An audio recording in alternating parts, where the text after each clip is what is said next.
श्री गणेशाय नमः। मित्रों, मैं राघवराम मिश्रा आप लोगों का अपने इस YouTube चैनल आप और आपका भविष्य कार्यक्रम में एक बार पुनः स्वागत करता हूं।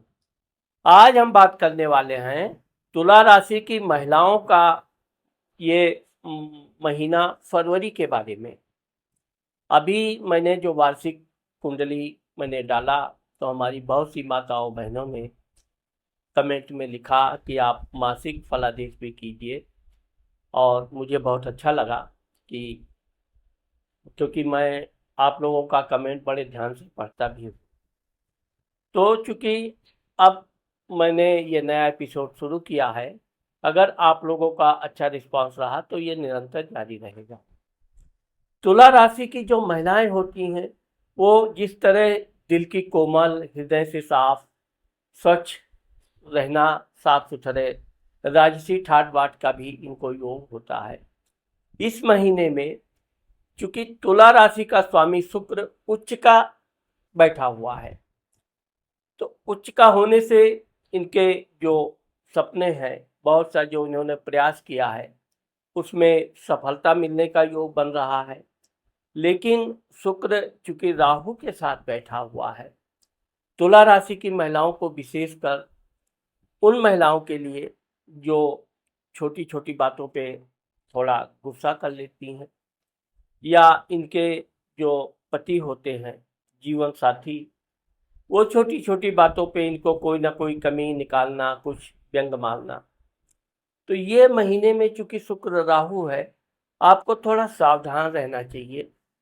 पति व्यंग मारते हैं, वो जीवन साथी हैं, उनकी कड़वी बातों को भी आपको सहन करने का कोशिश करो, क्योंकि ये उच्च का शुक्र जब राहु के साथ होने से छोटी छोटी बातों पर गृह कलह पैदा कर देता है।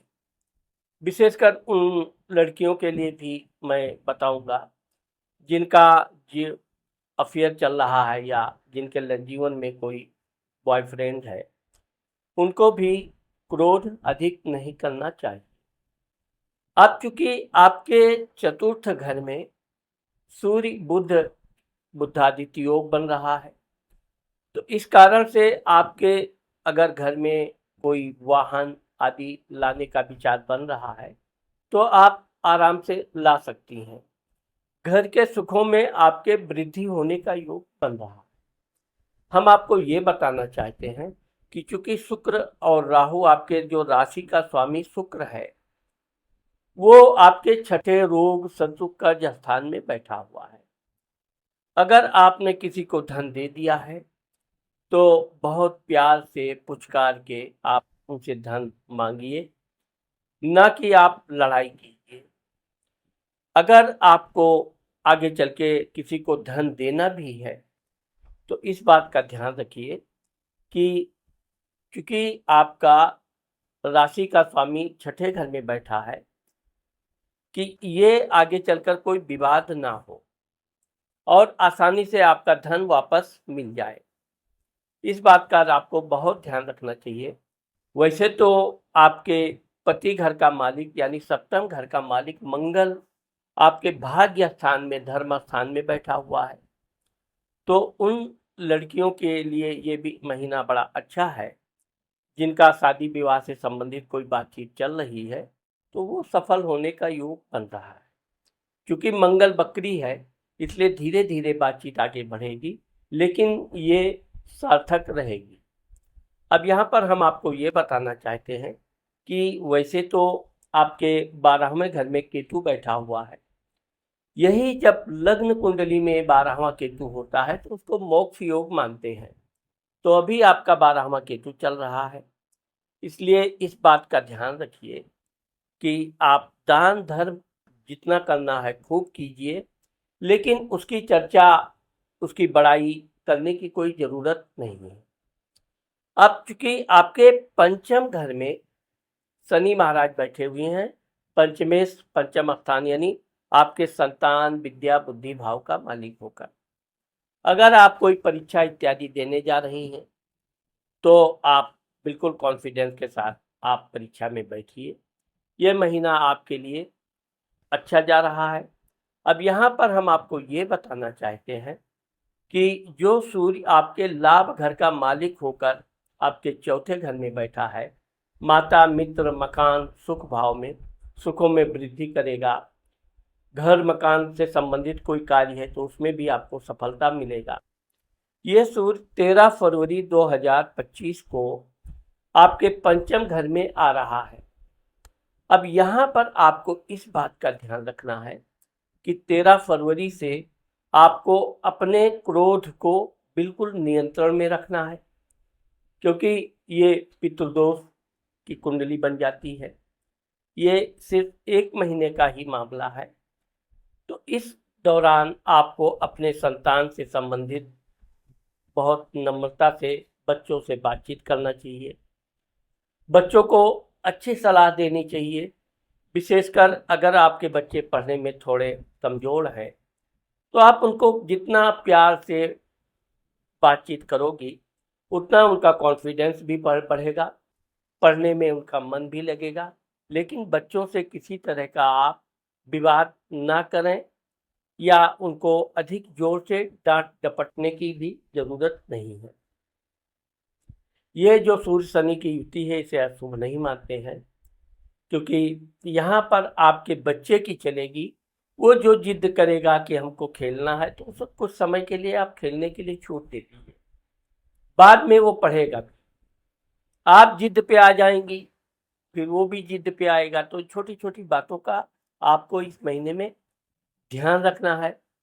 वैसे तो गुरु आपके अष्टम घर में बैठा है, आप खूब मेहनत भी करेंगी, परिश्रम भी करेंगी। परिश्रम का थोड़ा लेट लतीफ़ आपको लाभ मिलेगा। लेकिन 11 फरवरी 2025 को बुध भी आपके पंचम घर में आ रहा है, तो एक प्रकार से यहाँ पर आपका बुधादित्य योग बनेगा। अब आप अपने बच्चों के जैसा भी भविष्य चाहती हैं वैसा होगा। और अगर आप परीक्षा इत्यादि में बैठने जा रही हैं तो जो भी आपने तैयारी किया है उसका एक बार आप पुनः उसको जांच परख लें। कोई आपका चैप्टर छोटा ना हो, इस बात को आपको ध्यान रखना चाहिए, क्योंकि छोटे छोटे प्रश्न आपको याद रखना है और ये छोटे छोटे प्रश्न आपको अच्छी सफलता दिलाएंगे। इस महीने में हम आपको ये बताना चाहते हैं कि आप विशेषकर उन बातों पर ध्यान ना दीजिए, जैसे कि आपके पति का मैंने बताया। मित्र भी आपका अगर कोई इस तरह की बात करता है जिसमें आपका समस्या और बढ़ती हो तो आप अपने मित्रों के भी इस बात का ध्यान न रखिए। वैसे तो ये महीना आपके लिए ठीक है, किसी तरह का तनाव नहीं है, लेकिन जहाँ तक है आप अपने गृहस्थ जीवन के बारे में थोड़ा सतर्क रहिए। हम आपको ये बताना चाहते हैं कि ये आपका 6 फरवरी से लेकर 8 फरवरी 2025 तक आपका मन थोड़ा बेचैन रहेगा, विचलित रहेगा, बेवजह परेशानी आपको बार बार ऐसा महसूस होगा, एक अज्ञात तनाव। लेकिन ये अज्ञात ही रहेगा, ना कोई तनाव आएगा ना जाएगा। इसलिए आप वाहन आदि चलाते समय थोड़ी सावधानी रखिए।